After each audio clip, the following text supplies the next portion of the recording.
27th October is observed as a Black Day in Jammu and Kashmir, in occupied Kashmir, in Azad Kashmir and elsewhere in the world by the people of Kashmir. Because this was the day when India landed its troops in Indian occupied Kashmir and captured the part which is under its occupation since 1947.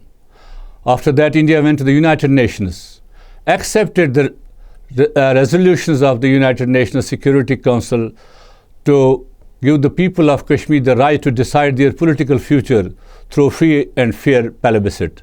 But the irony is that India never did so.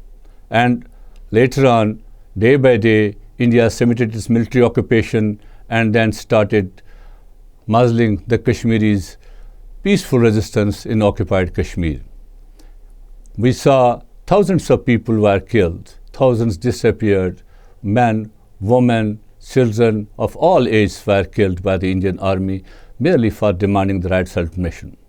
It was on 5th of August then India dismembered the state of Jammu and Kashmir and downgraded it into union territories and then enforced the laws to start the demographic change in occupied Kashmir, thereby taking away their identity, their religion and their culture.